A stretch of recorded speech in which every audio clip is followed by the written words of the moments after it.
But yeah, the recording. So the talk will be based on these two papers.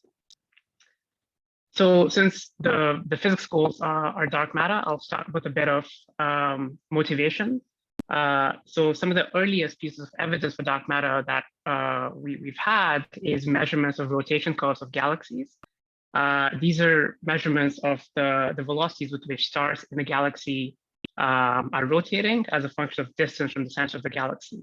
It can be the Milky Way or other galaxies. And we can build a model for what we expect based on the baryonic matter in a galaxy. So things like the gas and the dust and the stars. This is just based on the enclosed mass. This is just Newtonian dynamics. Observations typically give a much higher rotational velocity. So stars seem to be rotating faster than we expect based on this model. And the way to reconcile observations and models was to posit another form of dark matter, which is another form of matter, which is the dark matter, which interacts gravitationally, but as far as we know, not with any of the other known forces like electromagnetism. And one big picture thing I'll highlight for the purpose of this talk is that everything we know about dark matter and things that we wish to learn come from comparing observations to models. So in this case, we had a model and observation, and we were able to compare the two to draw meaningful inference. As observations get more complicated, so data now and in the future, we expect to keep getting more and more complex, and our models get more complex, the methods for comparing the two need to be updated as well. So that's kind of the big picture motivation, is to propose some of these models, some of these methods that can enable this kind of comparison for complex observations and complex models. So since then, we've had evidence for dark matter in a variety of systems over different scales. So in addition to rotation curves, things like the physics of merging galaxy clusters, the distribution of matter on large scales, the spectrum of fluctuations of the CMB. All of these evidences are purely gravitational in nature. So we don't quite know where dark matter fits in as far as particle physics is concerned.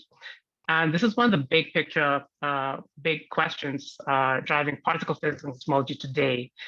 What is the nature of dark matter in the particle physics sense? And this has spawned several subfields to look for dark matter interactions with the standard model to try and understand its microphysics. So for example, trying to look for scattering of dark matter against the standard model particles, looking for production of dark matter in colliders, looking for signatures of dark matter annihilating or decaying into standard model particles, which we can then observe using telescopes. And finally, looking for gravitational effects of dark matter, so-called astrophysical probes, where we hope to look for the macrophysical interactions of dark matter and use it to backtrack and understand something about its microphysics. And in this talk, I'll focus on the astrophysical side, so indirect detection and astrophysical probes of dark matter. So the talk will be broadly in two parts. This will be talking about the two separate analyses. I'll start on the astrophysical probe side by talking about detecting extragalactic dark matter in strong gravitational lenses. This is a bit of an older project at this point, but it's a nice example of how some of these simulation-based methods can improve over existing analyses and enable us to do new things like combine information from thousands of systems, which is something we'll need for future surveys. So also use these examples to try and motivate and talk about simulation-based inference in general. And then most of the time I'll spend in the second part, where I'll talk about trying to characterize the galactic center excess and point sources in the galactic center in gamma rays by exploiting more information than traditional methods. Right, microphysics or macrophysics. The idea behind astrophysical probes is that different microphysical descriptions of dark matter give rise to different macrophysical distributions of matter. So this is a nice example from the Aquarius simulation, showing the distribution of matter in the cold dark matter scenario on the top, and the warm dark matter scenario in the bottom. So you can see in the warm dark matter scenario, there's suppressed matter, especially on small scales. And a nice way to quantify this, or a useful way to quantify this, is through what's called the halo mass function, which quantifies the number of dark matter clumps as a function of their mass. So for example, in the cold dark matter scenario, there's a nearly scale invariant distribution of matter down to small scales. For warm dark matter, there's a suppression at smaller scales.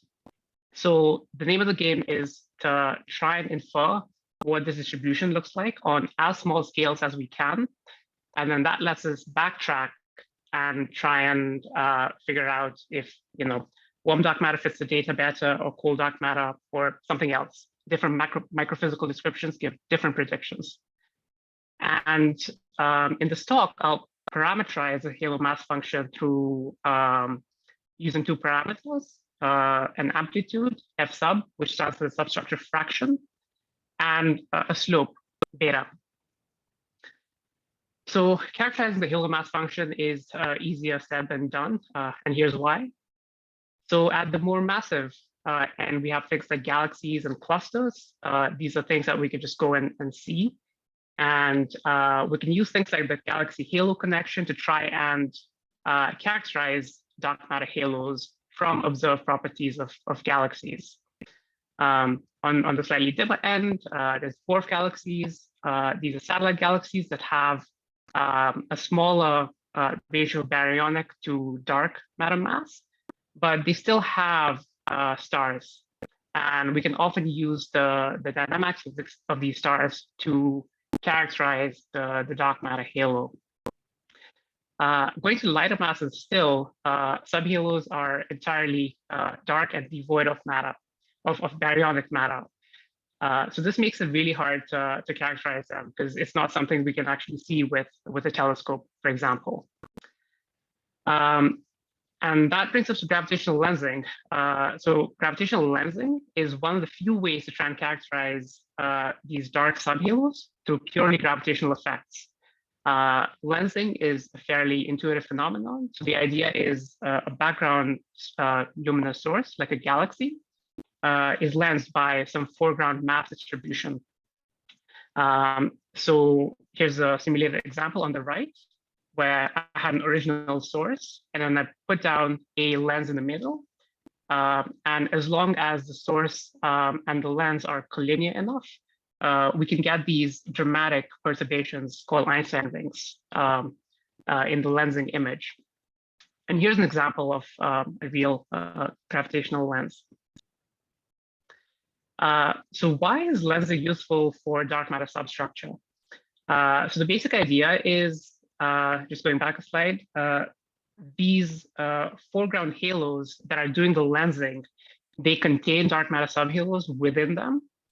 And here's on the left, just showing that in the simulation. So if these halos are acting as lenses, and we get a lensing pattern like what's on the right, these subhalos will cause little percent level effects on the ring. And these little confetti dots are positions of the subhalos in the simulated system. So, if the subhalos are massive enough and close enough to the ring, they would imprint themselves onto the Einstein ring. And here's some simulations just kind of driving that point in. So on the left is a simulated gravitational lensing image with just the host halo, so just the big galaxy. And on the right, I've plopped down a subhalo right on the ring. So you can see the secondary lensing effect, which we can use to infer that there is a subhalo there.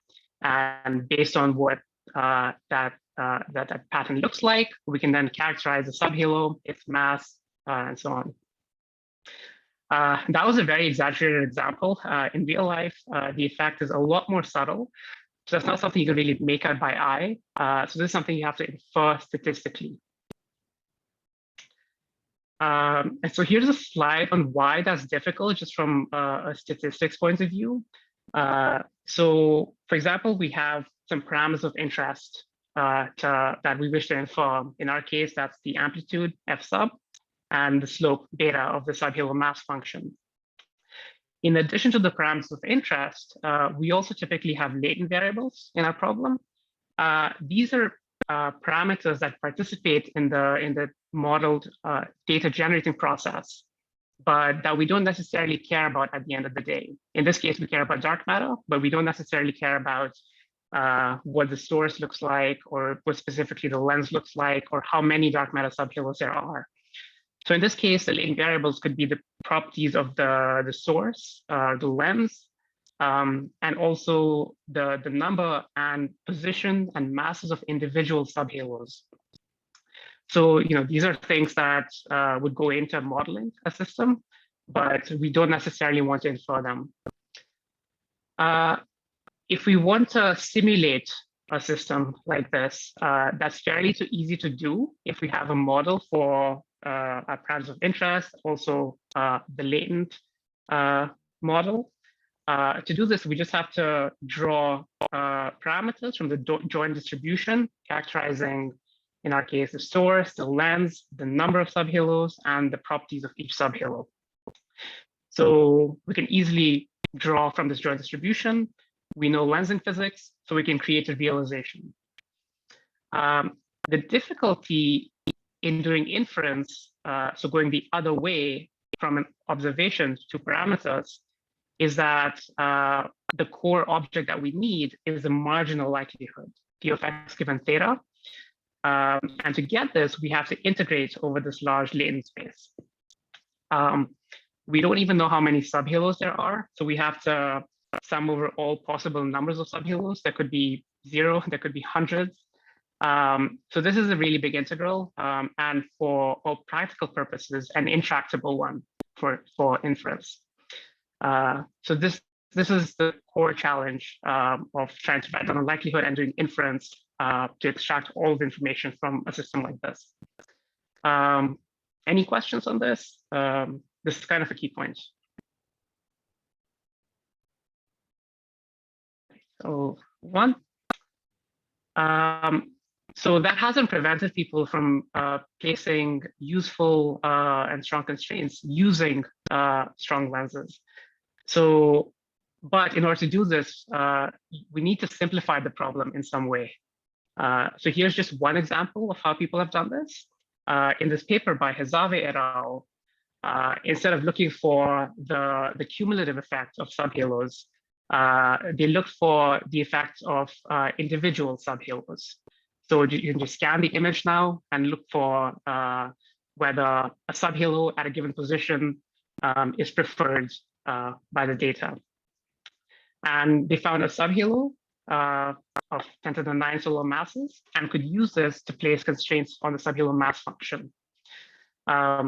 So this kind of method is sensitive to individually detectable, more massive subhalos. And there's several methods kind of similar, where the idea is to look for a few subhalos, or to look for subhalos in some lower dimensional summary space rather than the full image along with its latent representation. Yes. Quick question. So my understanding is that on that right-hand plot, the point on the right at 10 to the 9 is their actual measurement, right? Mm-hmm. Yeah. So if you have just one point, but then what you're fitting is, I mean, a power law is basically a line. Don't you have an infinite number of lines that are consistent with going through one point? Like how did they set the other? That's a great question. So from memory, the way they did this is by assuming a particular slope of the halo mass function. So typically in cold dark matter, if you assume a nearly scale invariant initial power spectrum, what I call beta here is very close to -1.9. So you can just fix that. And then you say, all I care about is the overall amplitude.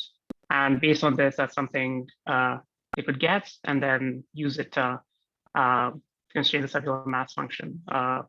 But yeah, totally right. There's an infinite amount of things you can get from a single pivot. But here they just assume a value for beta. Okay, thanks. So in the future, we expect to get a large sample of galaxy-galaxy strong lenses. These are, again, simulations.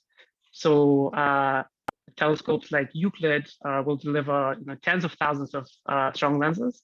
And we need methods that can scale to the large number of lenses and can also extract the halo mass function from this large sample. So some of the desirables are we want to be able to capture maximum information from the high dimensional data. So not just individual observations, but some of the more subtle signatures that are collectively expressed by a population of subhalos. We want methods that can scale to a large sample of lenses and methods that can deal with a large number of nuisance or latent parameters, like the properties of the host and the source and so on. So here's where simulation-based inference comes in. This is not a new field.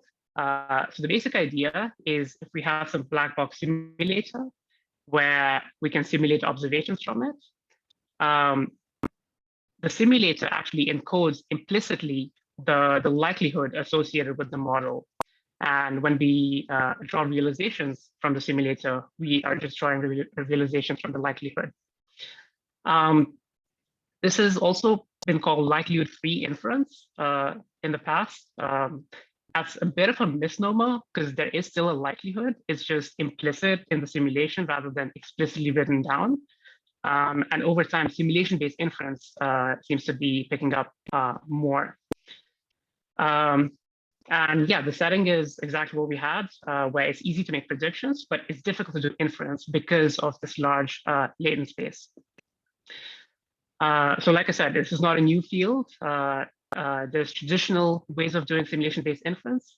The most popular one is probably called approximate Bayesian computation, or ABC.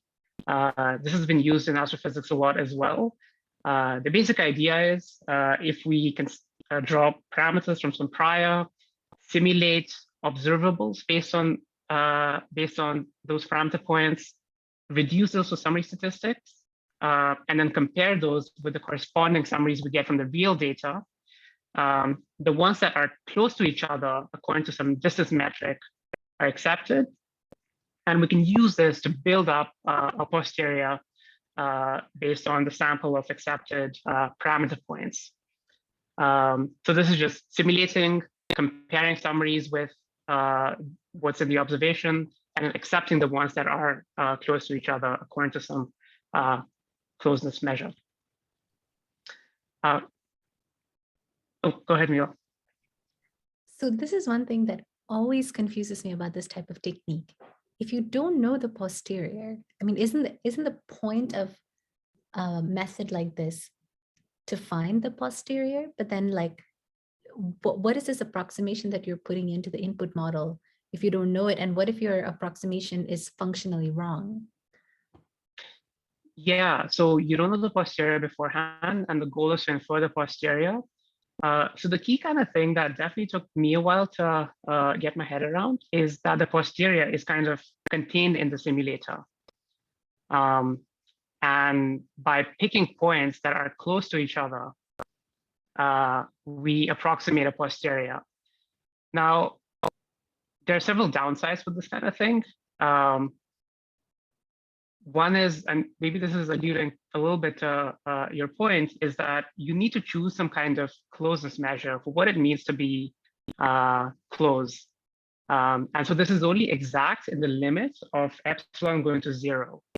But if epsilon is 0, then the acceptance probability is very small. You're very, very unlikely to have samples that match your data down to a very, very small epsilon. So there's some kinds of trade-off, efficiency, precision trade-offs, yeah. But yeah, this is kind of the crux of simulation-based inference methods. You don't know the posterior, it's implicit in the simulator, and then you use something to try and approximate it. That may not have answered your question, but there'll be a lot more about this general class of methods and philosophy later on. So definitely if something doesn't make sense, interrupt when it doesn't make sense. So can I ask? Oh, sorry, Mila. Go ahead. I want to confirm that I understood correctly. So what you're saying is you sample theta sort of fairly agnostically, and then you simulate the observables, then you compare the simulated observables to the true observations, and then that goodness or like that similarity feeds it, that information is fed back and essentially sort of like informing the posterior. Yes. So in this particular case, there isn't a feedback loop. So this is just one chain that goes from the prior to the posterior. But yeah, that's exactly it. You start with the prior that you can choose to be as agnostic as you want, and then you compare what you get from the simulation with data. If what you get from the simulation and your data is simple enough, you can just compare it without a summary reduction. Usually the data can be fairly complex and high dimensional, so you generally need to reduce it to some kind of summary, a power spectrum, for example, compare it, and then accept the samples that are close. Got it. Okay, thank you. Is there a question? Annette, I think, had some comment. I will pitch in. Yeah, I have had a sort of general comment and question, because when you talk about simulator, there is an assumption that the simulator represents everything you know about the problem, right? So in this case, you assume something about the universe or the dark matter distributions, and you put it in the simulator to simulate the observable universe. So if there is no inputs which you know about into the simulator, you wouldn't learn about that phenomena, whatever it is, right? So the simulator has to have enough to answer your question. I think that's what I'm coming at. Is that right? Yeah, no, that's a great point.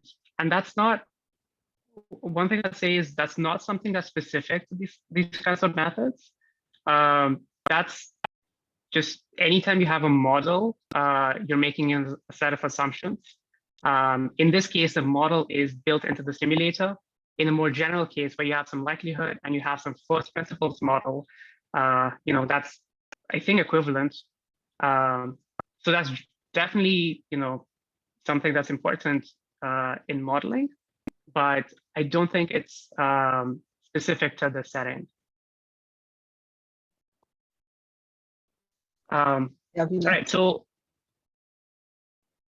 I think Vinay had a question. So yeah, hi. So about ABC. So once upon a time, it was explained to me how it might work. So this analogy might help you, Mila. So imagine you have an observation. Let's say you have 10 counts in an aperture. The way that we kind of deal with it is usually assume that you observe 10 counts. The most likely value is estimate is 10 for the source intensity or something, right?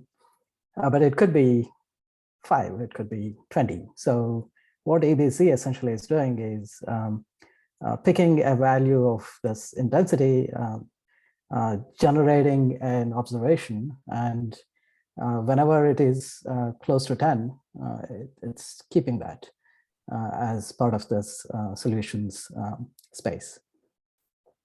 So that's where this epsilon comes in handy. So the smaller it is, if you require everything to be exactly the same, then you're much closer to what you're going to, to the true posterior. I could be misrepresenting this explanation completely, but anyway, that's kind of how I understand it. If I can just add, I mean, what the posterior is supposed to be telling you, or really a frequency analysis as well, it's what values of the parameter could have given rise to this data, right? What parameter values are consistent with your data, and that's exactly what this is doing. You're finding theta that gives a data set that's very similar to your data set. The real trick here is when X is high, as Sid mentioned, right? It's when X is high dimensional, how to do that the little bit with the epsilon. That's where all the complication really happens here, I think. Yeah, that's a nice way of summarizing it. There's some precision and efficiency trade-off. Is if epsilon is big, your posterior is not going to be a good approximation to the real one. If it's too small, you might need infinite simulations to get samples, like enough samples for your posterior. Yeah, and also so if I can, parameter. The other thing is your choice of distance, those two bars, right? What is the appropriate measure of distance in a high dimensional data set? Right, exactly.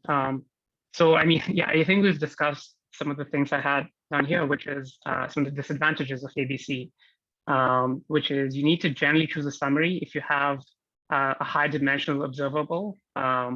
If you're directly comparing things in high dimension, it's very unlikely that you'll get something from the simulation that looks like the data. That usually comes with a loss of information. You need some kind of distance metric, which is the epsilon. And every time you have a new data set, you need to rerun this thing from scratch. So those are some of the disadvantages. And there's been a lot of recent progress using borrowing methods from machine learning and differentiable programming.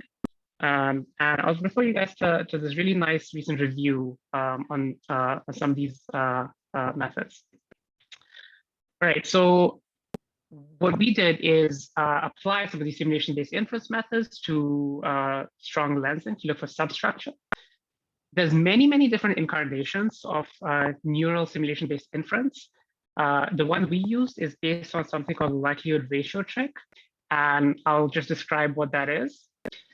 So the basic idea is that if we have a simulator, which we can use to generate samples from different parameter points. So for example, this one from theta 0, this one from theta 1. And then if we have a classifier that can distinguish samples from these two different points, this could be a neural network or anything else.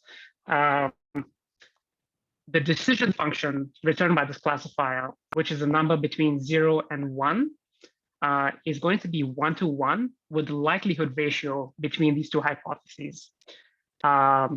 There's a bit of a jump there. So this comes from the fact that the most optimal test statistic to distinguish between two hypotheses is the likelihood ratio. And this is an old result from statistics called the Nyman-Pearson lemma. So the optimal classifier is this, the number between 0 and 1. And you can massage this into a ratio of likelihoods, which is the likelihood ratio. So now, instead of using a neural network, which is a classifier in this case, to do point estimation to just get individual numbers, we get a full likelihood surface for our parameters of interest. Now it's impractical to have a neural network for every pair of parameter points, and we want to be able to do this for our 2D parameter space. So what's usually done is the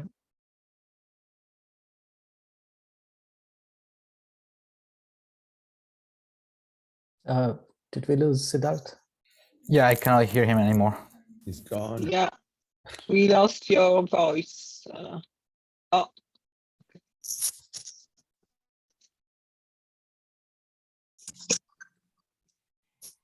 sorry, can you guys still hear me? I might have cut off for a second there. Yes, you did get cut off, but you're back now.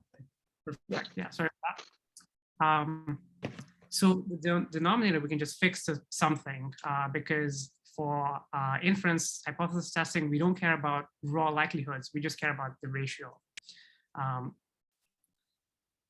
And for the numerator, what we usually do is parameterize the classifier, in this case, a neural network, by theta. So now we have a classifier that depends smoothly on theta. And for any given input, we can scan over thetas to build up a likelihood surface. So that's kind of the basic idea. There's a lot there. It definitely took me some time to figure out what's going on. here, but the basic idea is we use a neural network combined with the likelihood ratio trick to build up an estimator for the likelihood ratio. So yeah, this is a jump for me to somehow connecting this classifier to the likelihood ratio, actually. So when you say classifier, you mean just distinguishing between these two cases, or you have more than two, or just distinguishing between the two for these different parameters?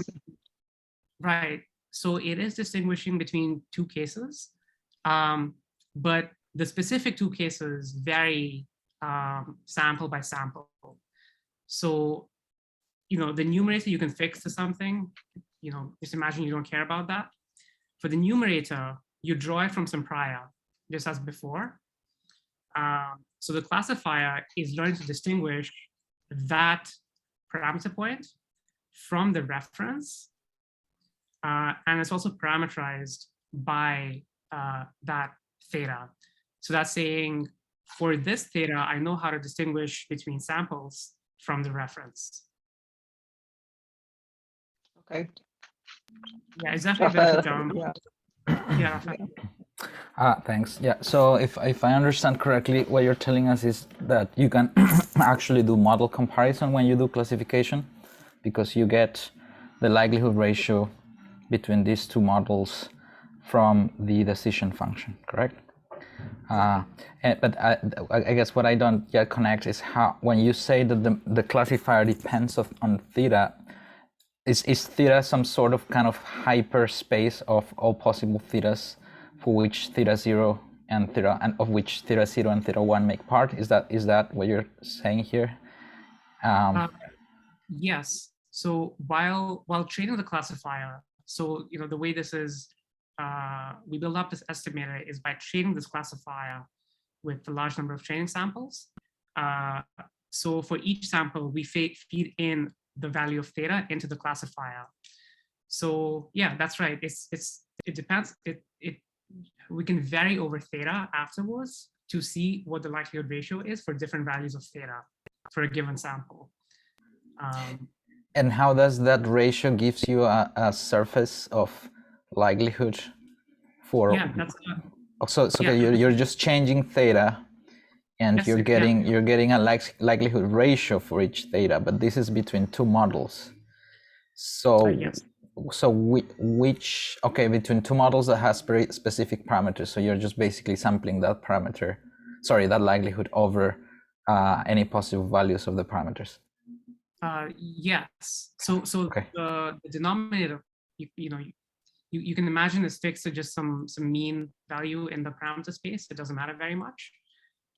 For the numerator, what we do is at inference time, say we have a given data set, like a given lensing image. We feed that into the classifier and then vary over theta. So then this gives us the likelihood ratio for different values of theta in the parameter space. And that lets us build up the likelihood surface for different values of theta. So the likelihood ratio between any two possible values of theta, you mean? You do this in a binary mode, or you do this classification also with multiple classes, with the multiple classes being different values of the theta? This is binary, yeah. Okay, so you do that with pairs of models? Yes, yeah. Okay. We feed in different pairs of models, but it's like a continuous space of models. So it's not a discrete space. Okay, I guess we'll have to think a little bit about this. Yeah, I mean, it took me a long time to understand how the various pieces fit together. So yeah, there's definitely a lot going on here. Yeah. So what you get at the end is a distribution, is the likelihood surface you have there in green is yes. The likelihood for the possible values of the theta parameters, right? So you're just basically you're getting your posterior. That's what you're getting, kind of thing. Well, not immediately. So right now we just get the likelihood. The likelihood, right? The likelihood, yeah. I'll talk about how to do that in a few slides. Okay. So how do you choose your theta ref? Does it matter? And also, are you like, what are the classifications? Is it like similar to theta ref or not similar to theta ref? Or like, yeah, like what are the bins you're classifying into? That's a great question. So in principle, theta ref shouldn't matter, but you can fix it to anything because you only care about, ratios. So after the fact, if you want to get the ratio between theta 1 and theta 2, you can just divide and then theta ref cancels out. In practice, the choice of theta ref does matter because we're doing a classification and different parameter points will have different support. So classifying theta 1 against theta ref is going to be more or less difficult than classifying theta 2 versus theta ref. So in practice, what we do is we choose theta ref to be a marginal hypothesis over the entire parameter space, which, yeah, it gets a little bit trickier. So here we assume that the way we do this practically is we draw samples from our likelihood. We shuffle those samples within a batch, saying X and theta aren't correlated. And that's what we use for our reference hypothesis. And the advantage of doing that is now the reference has kind of marginal support over the entire parameter space. So it's more stable to classifying various points against it. Okay, I still have to digest it a bit longer, but you should. Yeah, I don't blame you. Yeah. Raphael, was there more questions? Oh, no, sorry. I just forgot to de-raise my hand. Sorry. Okay. So well, I do have more questions, but I'm not going to interrupt anymore now. No worries. Oh, it's okay, Raphael. I mean, this whole thing is set up so that people. Right. I'll do some digesting of this, and then maybe I'll ask at the end again. Definitely, yeah. So the next few slides might make it a little bit clearer. So once we have, not the slide. So big picture, we try and apply this to simulated data. Approximately what we might get from something like Euclid. So these are examples with the confetti dots being subhalos. So right, we put down some lenses, some sources, sprinkle in some subhalos.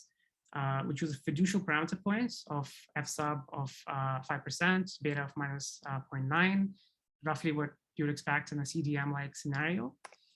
And for the classifier, we use, in this case, a fairly off-the-shelf RASNet 18 convolutional neural net architecture. So once we have this likelihood ratio estimator, for a given image, we can build up the likelihood surface. So this is what that looks like for the image on the left. The true point is the star, and the contours are 95% confidence levels. And the heat map is the actual likelihood ratio. So we can do this for a bunch of different images just to get some intuition for what's going on. So the image on the left is a small lens. There isn't much surface area over which subhalo effects can be expressed. So here, the likelihood ratio surface is fairly flat. The one on the right is a little bit of a more high fidelity lens. And so you can see better constraints, still with some degeneracy in the beta f sub plane. And the nice thing, because we're dealing with likelihood ratios. Question, Siddharth? Yeah, go ahead. So when you say 95% confidence or uncertainty contours, is that with, I mean, what is the space over which it's integrated, or I mean, how do you actually define that?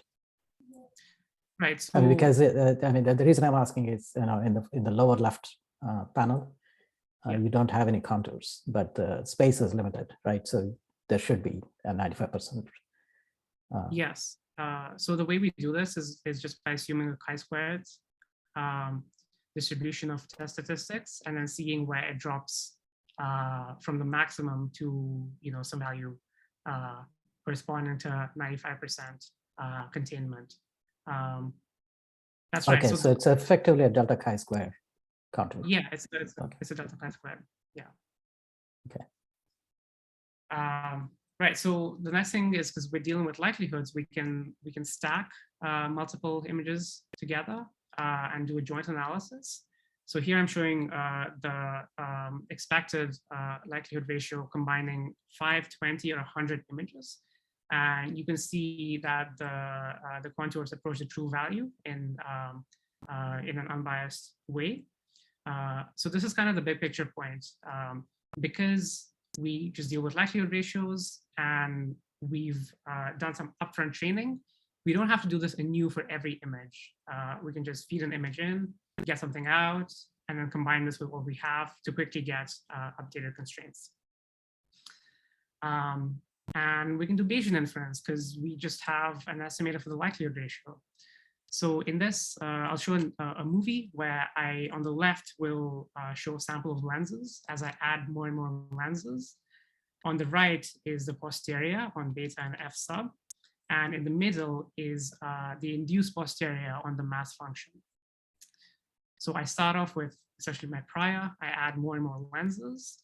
And you can see the posterior getting thinner and the mass function approaching the true value, which is the dotted line here.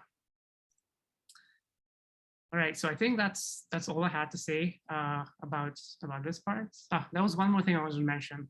So one big caveat with this work is that our modeling of sources was very simplistic. We just assumed them to be elliptical blobs.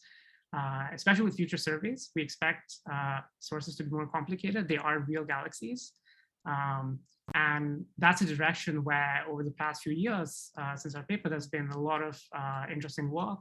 So for example, using autoencoders or Gaussian processes or even real galaxies to model these systems. Right, I think that's all I had to say on strong lensing. Any questions before I move on? So one question about this. So this is just the simulated images, right? So you work, this is the simulation example. It's not real data. Exactly, that's exactly right. So, okay. Yeah, I think the main obstacle is the source modeling. And that's, I think, where still some work needs to be done. But these applications are also a little bit futuristic, right? It's something that will really be most advantageous in the next generation of surveys. Yeah. Yes. It would be nice to see this in some, example of some real images. Like how, what would you get, right? I mean, simulations, we sort of know the predictions you want to get, but how do you, when you take image like that? Yeah, and highlight some of the very recent work that's being done on this. I think we are moving to more realistic modeling. Okay. Yeah. Casey, you have a question. Okay.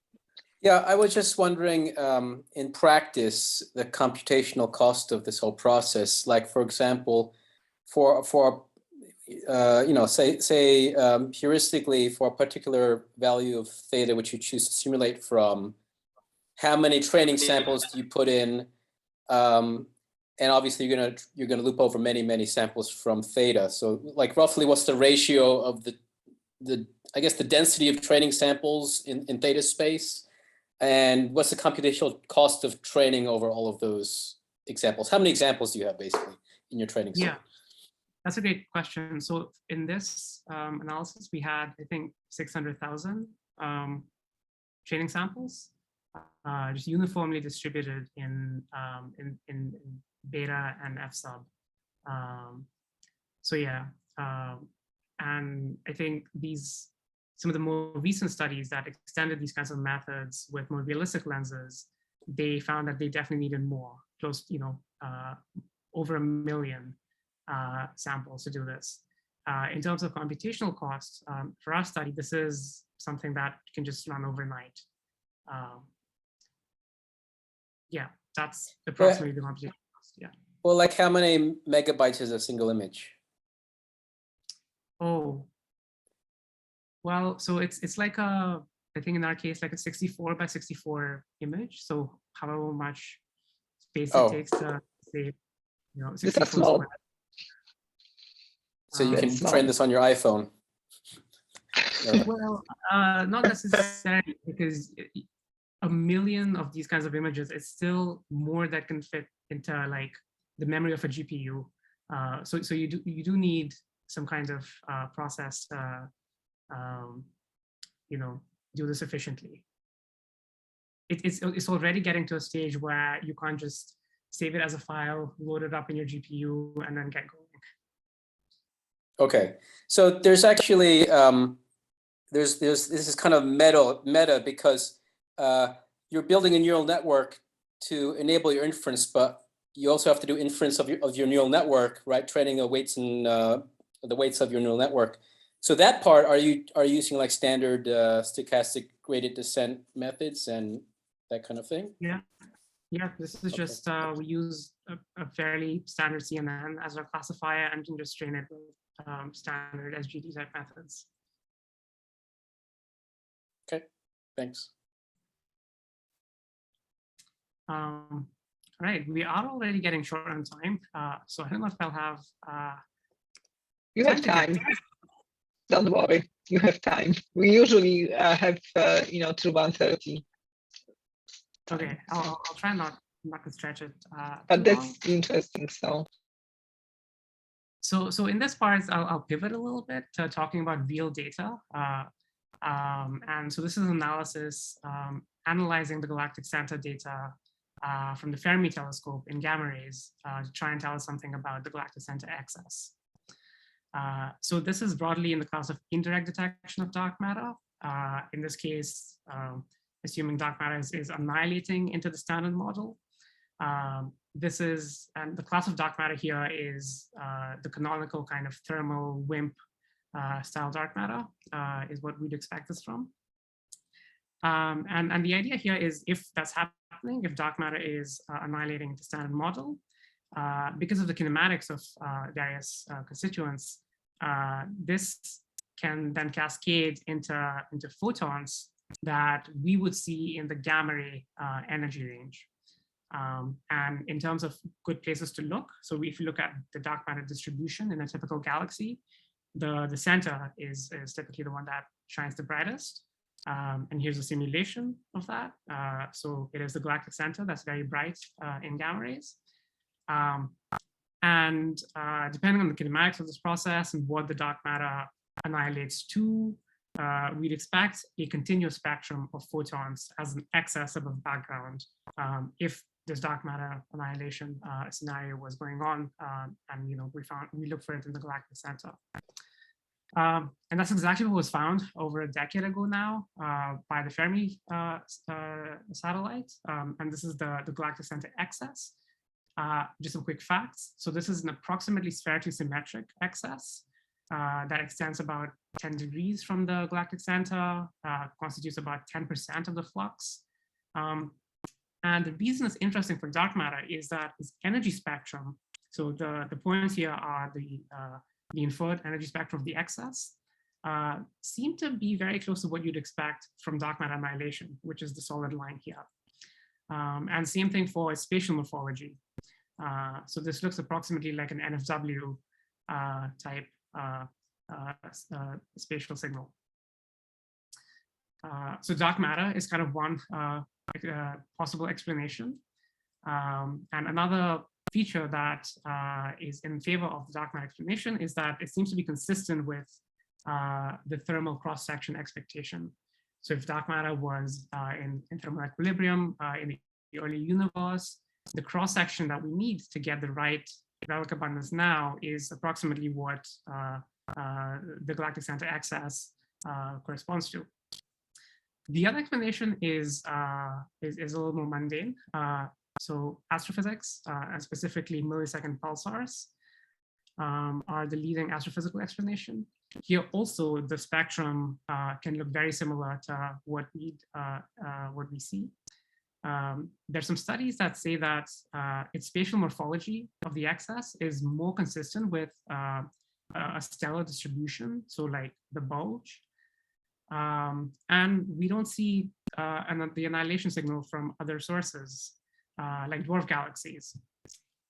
So those are a few things in favor of the more astrophysical explanation. These things can be, you can play around with them to try and alleviate the tension.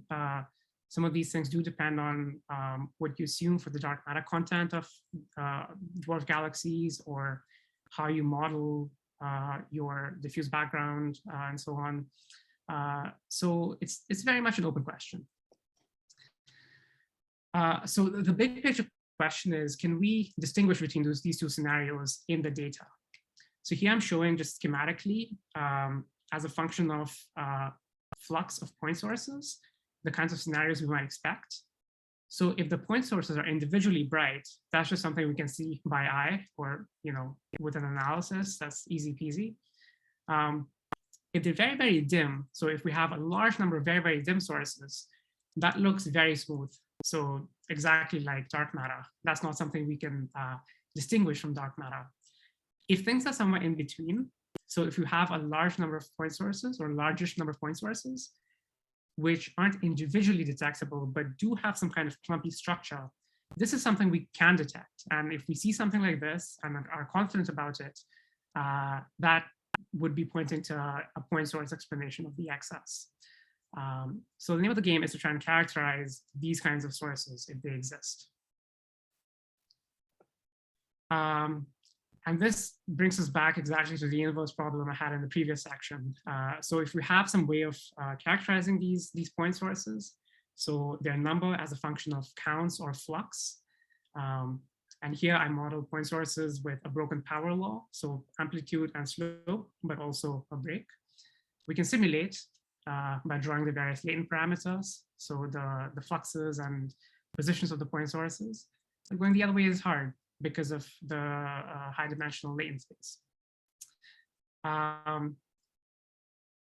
People have come up with methods to do this, but because of this high dimensional, the high dimensionality of latent space, again, we need to simplify the problem in some way. And one way that's been very effective is to use what's called the one-point PDF. So here the idea is, here I've shown simulations from a dark matter and point source scenario. If you look at a given pixel in these two cases, for the point source case, you are more likely to see pixels that are either brighter or dimmer. If you just pick a random pixel, it's more likely to be very bright or very dim than in the dark matter case.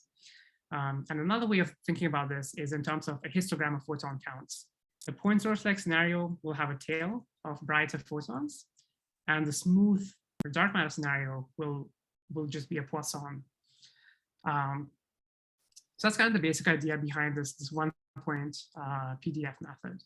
Siddharth, question about this. So this assumes that the dark matter is not clumpy, right? I mean, why would we need to assume that? I mean, it could be clumpy, right? Yeah, that's a great point. So one of the ways of this breaks is if you assume dark matter is in clumps or in subhalos in the galactic center, and then you can see something that looks like point sources, but it could still be substructure. So we don't expect substructure of the kind that would give a point source like signal in the galactic center. And that's just because of things like tidal disruption. So subhalos, yeah, when they get very close to the center, a lot of them will get destroyed. And yeah, there are studies that have looked into this, and the general conclusion seems to be substructure would not give a point source like signal just because of strong tidal effect. Thank you. So that's kind of the statistical basis of this one-point PDF type thing. The difficulty is that the galactic center is very messy. There is a big foreground coming from galactic emission. So this makes it really challenging to distinguish between these scenarios. So I'll run through very quickly the way these methods work. So typically the data is described as a linear combination of different components modeled by templates. So here we can have dark matter, a diffuse template, the Fermi bubbles, and isotropic emission. And then the likelihood is a Poisson likelihood that's a product over different pixels. When we add the point source model, we have additional templates that account for this fact that we might have point sources in the data modeled by a broken power law. So this general class of methods is called non-Poissonian template fitting. And again, the idea is you go pixel by pixel, and in each pixel, you account for the fact that there might be some point sources, and those point sources might be contributing counts from this kind of luminosity function. And then you can see if the data is more compatible with point sources or something that looks smoother. That's what was done back in 2015 in this paper by Lee et al. They used non-Poissonian template fitting to look at the galactic center. Another paper that came out at the same time used a wavelet decomposition of the galactic center to look for point source populations. And what they found was that there was overwhelming evidence for point sources. So the plot on the left is their inferred luminosity function. And this orange is the model with NFW-like point sources. So they found a big population of point sources kind of just below Fermi's resolution threshold. And the base factor for this preference for point sources was like 10 to the 7. So overwhelming evidence for something that looked point source-like. And on the right here is a posterior for various components. And this yellow one is the point source one. And the red one is dark matter. So the data seem to really, really not want to be dark matter-like. All of the flux went into point sources. So that was the story for a while. It seemed like a closed book. Over the past few years, interest in the excess has seems to have been revitalized a little bit. And that's mainly because of a series of papers by Rebecca Lean and Tracy Slatyer, who reanalyzed some of this data and did a few checks. And what they found was that some of these results might have to be interpreted with care. So for example, the check on the left, they injected a dark matter signal onto the real data. So that's the blue line. And they found that it was reconstructed as point sources. It's not point sources because it's something that they put in. So that seems to be saying that something strange is going on. An equivalent way of looking at this is if we allow the dark matter component to go negative, the dark matter component prefers a very negative flux. So that's kind of what's going on the left here as well, because when you inject dark matter, it will just push up this negative thing a little bit, but you need to inject a lot of dark matter for it to be actually seen as dark matter. So this seems to be saying that the results of this kind of NPTF, one-point PDF analysis need to be interpreted with care. So the question is, what could go wrong? So like I mentioned, the big difficulty is the fact that we have diffuse backgrounds to contend with in the data. And so on this histogram on the right, I'm plotting the counts PDF due to point sources in red, dark matter in gray. But you can see that the diffuse kind of swamps everything. So if you get the diffuse wrong, this can show up as a population of point sources. I'll emphasize this is not some kind of mistake or error in the NPTF method. It's more just the way it responds to misspecification or mismodeling. And intuitively, you can think about this as if you have some model of the diffuse background, and if we have some patches on which it's misspecified, so we have some kind of maybe like gas filament that doesn't exist in the data, we might see this as a residual. And this residual would show up something that looks like point sources. Because the one-point PDF goes pixel by pixel, it doesn't know anything about the fact that these pixels are close to each other, it just sees a population of bright pixels. So that's one reason that these kinds of analyses can be biased. One way to get around this is by building better diffuse models. And that's what we tried a few years ago, since Tracy and Rebecca's papers. We didn't actually build the models ourselves. We collaborated with Oscar Macias to try and build better models for the galactic center. And on the right here is a plot of the improvement in the raw log likelihood as a function of energy for a new and improved model compared to some of the previous models that were used. So you can see it's a significant improvement. On the application to data, this shows a much reduced preference for point sources than some of the earlier analyses. So this is a joint posterior on the point source-like emission on the y-axis, dark matter-like on the x-axis. And there's still some non-zero point source-like emission, but it's more at the level of 2-ish sigma rather than the overwhelming evidence that was seen before. I might skip this part. This is just to do with giving the diffuse model more freedom. And I'll jump straight into how you can innovate more on the method side. So, right, one side is you can try and build better models or treat the diffuse models better and give them more flexibility. Another is to use new methods. And here's where simulation-based inference comes in. So from the point of view of the NPTF, both of these maps are exactly the same, as long as you shuffle the templates as well, because they have the same kind of one-point PDF. Now, the question is, with simulation-based inference, we can model the full likelihood of the data, P of x given theta, rather than the simplified version based on per pixel products. And the motivation for doing this for the galactic center was this can be more robust to mismodeling of the diffuse background. So if you imagine you've misspecified your background in some way, and you see some residuals, if you get the full likelihood, you will see that these residuals are kind of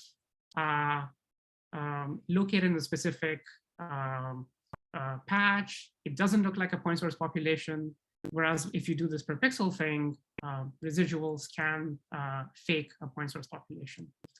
So that's kind of the motivation. So the simulation-based inference method we used here is different to the one that I talked about in the last part. We used something called normalizing flows, which many of you might be familiar with. These have become kind of a Swiss Army knife of probabilistic modeling.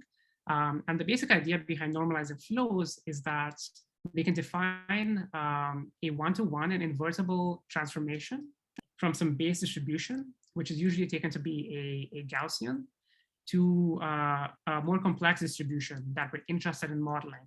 In our case, the posterior of the various parameters. And this transformation is parameterized by a neural network, subject to these conditions that it be invertible and have a tractable Jacobian. And having a tractable Jacobian is important because then we can calculate densities in this space by transforming it back. And at that point, it's just a Gaussian likelihood times the Jacobian factor.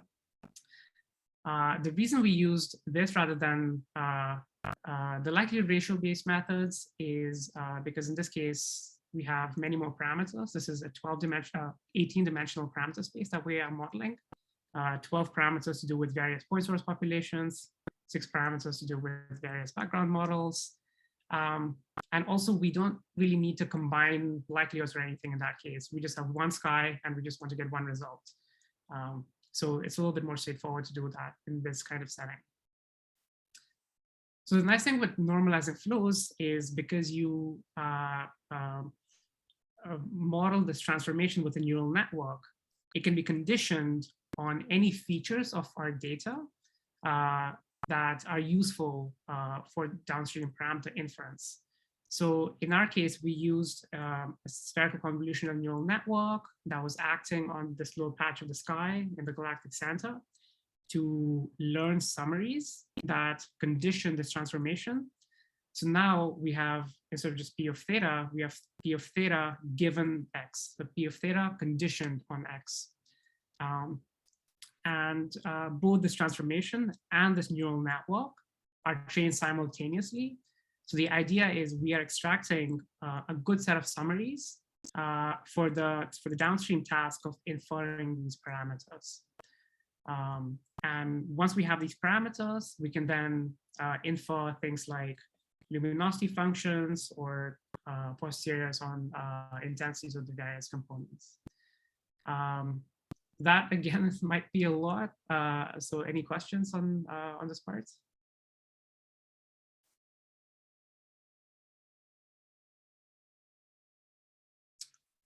There's no questions. So then we moved on to just testing this out on simulated data first to make sure this actually works. So for example, here's results on 3 different data sets where we simulated just dark matter-like signal. So the left column is the luminosity function for point sources that follow the galactic center axis, and also we model disk point sources, because we expect there to be point sources correlated with the disk. The posteriors on the intensities of various components, and the joint posterior on the point source-like on the y-axis and dark matter-like components on the x-axis. And you can see that here it's inferring a dark matter-like component. We did the same thing for simulations where we put in point sources. And again, you can see that it's doing what we expect. It's simulating primarily point sources. And so a lot of the paper was actually spent on just testing robustness of this kind of pipeline to various kinds of systematic effects that we might expect in the data. So I'm just highlighting a few. So for example, chaining with one diffuse model and testing with another. So we put in a dark matter signal, we still get a dark matter-like signal. Testing with a model of the diffuse background, but we modulated it with a Gaussian process. So this is kind of mocking up the kind of mismodeling that we might get on the real data. Again, it seems to do fine. Having a substantially asymmetric signal. So this is a kind of scenario where the 1-point PDF, the NPTF type methods go a little bit bonkers. Because if we have an asymmetric signal, but we try and model it with a single symmetric one, then we have, in this case, in the north, bright residuals, in the south, dim ones, and that looks like point sources, even though the signal is smooth. So in this case, we start getting a little bit of a bias, but it still picks up a mostly dark matter-like signal. So then we went and applied this to the real Fermi data. So this is what the NPTF picks up with these more up-to-date diffuse models. So this is what I showed earlier. And with our analysis, you actually get something that's very similar. So now there's a slightly reduced preference for point sources, because we expect to not be as susceptible to some of these effects. But there still seems to be one. And all the other components, like the various diffuse backgrounds, the astrophysical backgrounds, are very consistent between the two analyses. And this is a bit of a testament to just how much I think the NPTF analyses have also improved over the past few years with these better diffuse models and so on, where the results we get from the full likelihood versus the per pixel likelihood is fairly similar. And yeah, the last thing I'll say, this is my last slide, is there still seems to be more to be done. So I think the community is a little bit fatigued from the back and forth between, is it dark matter, is it point sources? But a lot of the bottlenecks so far have been computational. So for example, none of these analyses take energy information into account. So they're all done with a single map with a single energy bin. As we expect, the spectrum of diffuse emission to look very different from spectrum of dark matter annihilation. So that's a very natural next step for some of these analyses to be able to use, for example, energy information. All right, that brings me to my conclusions. Sorry, it took a lot more than an hour. And the big picture message is just that these methods, I think, are well suited for astrophysical dark matter searches. They enable scalable inference for large data samples and can capture more information in models where we have an intractable likelihood. All the code associated with these papers is reproducible in these GitHub links as well. Yeah, so thank you for listening for a while. Yeah, thank you. Thanks, this was good. I guess Vinay shows the hands. Yeah, thanks. So we had some discussion during the talk, and I'm just wondering if there are more questions now.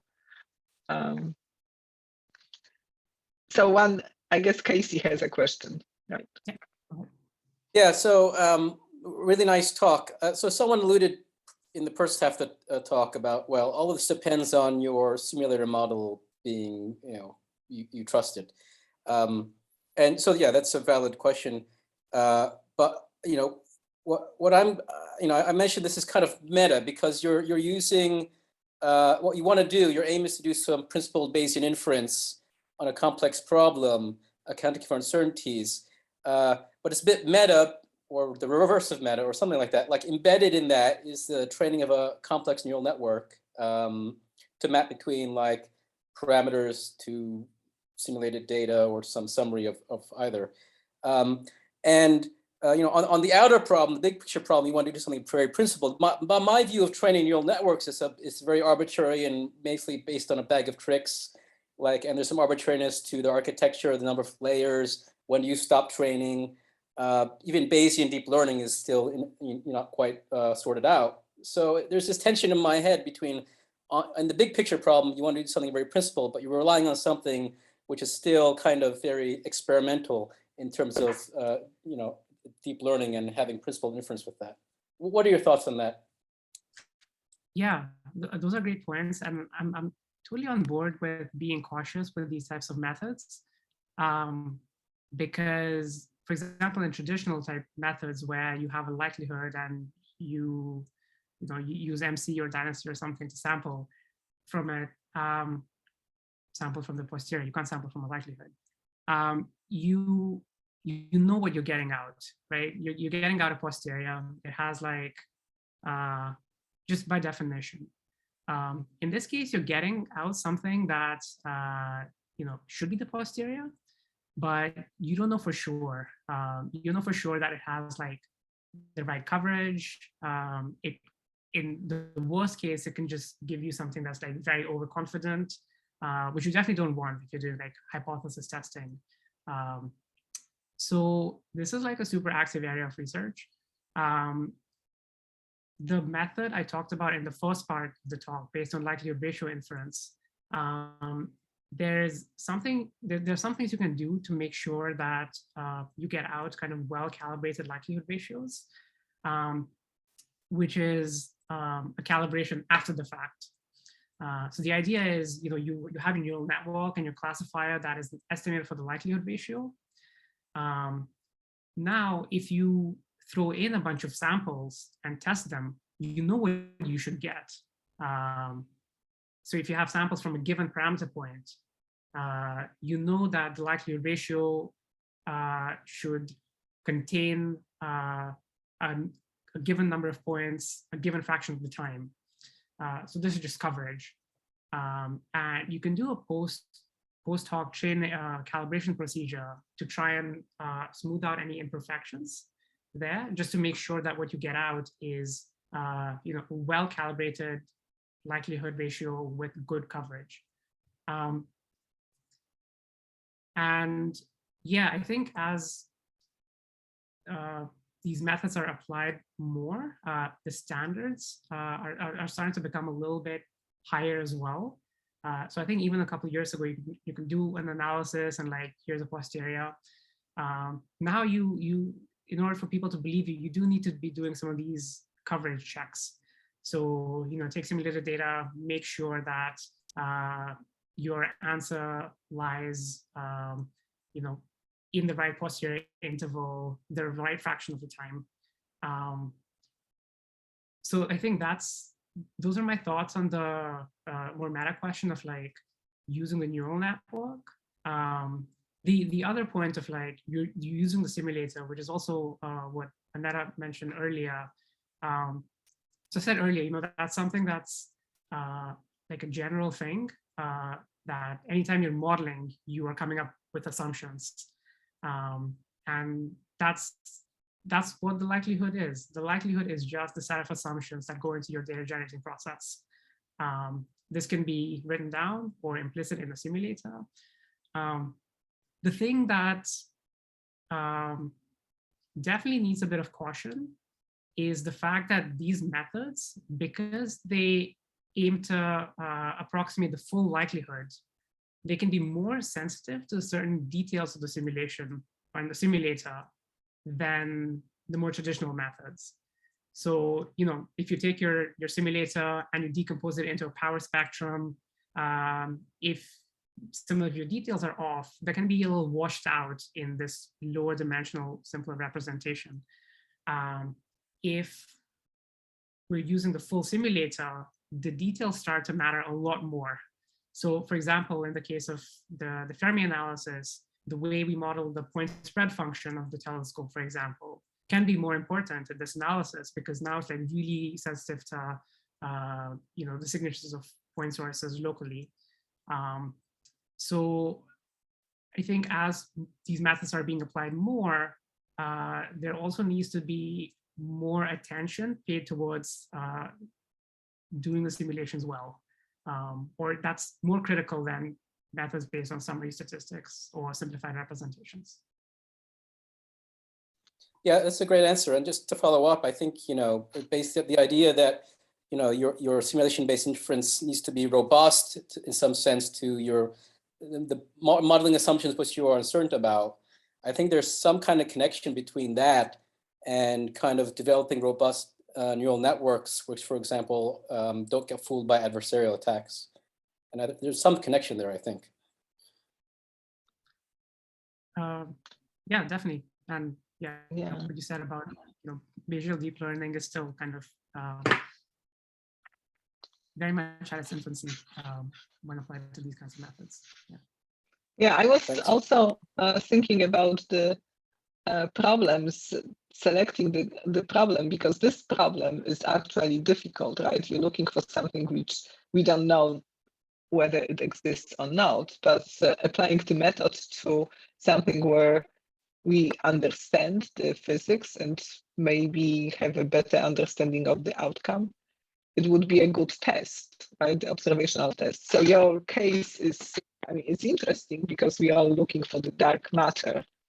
And I guess your answer is that we probably don't see dark matter in the galactic center, and just point sources which masquerade like dark matter signal, maybe. But application to something more, I don't know, like some problem which is similar, but more understandable, that we know that we're looking for a signal which exists there. Maybe it's a good way of testing the method somehow. That's just my thought, but it was a very good talk. So very nice. Do we have any more questions? Sorry, if you have a comment there. Oh, no, just agreeing with you. Yeah. One quick question, maybe. So in that top left grid that you had, which sort of contributed to narrowing the posterior distributions. Do you have is it possible to sort of rank them in terms of which one is more influential than another? Is that something that's too yeah, mixed up? That's a good question. I mean, in principle, I guess that was like the 4 examples I showed, but some of them were quite poor and some of them were a bit better. You know, that's something you could do on a lens by lens basis to see which give good or better individual constraints. Yeah, so that's definitely something that can be done. The advantage with these kinds of methods is, in my mind, you don't necessarily have to do that. And you also don't need to be careful about selecting good lenses. Good in terms of substructure inference, not data quality. Because if you have a lens that's just not very good, that doesn't give very good distinguishing power, that will just not contribute to the likelihood. So non-detections being as informative as detections was one of the requirements, I think, going into making this analysis. And that's also a way where some of the traditional methods don't use that information, because there you want a good lens where you can detect something. If you detect something, you can say something. If not, then maybe not so much. Yeah, so that's definitely something that can be done. And you can use only like the top end lenses, for example. Okay, thank you. All right, thank you. This was a nice topic and conversation we've had, and we hope to see you at some point in person. So I will just for the information to the group, we have another talk in 2 weeks, I guess, by Antoine, who wasn't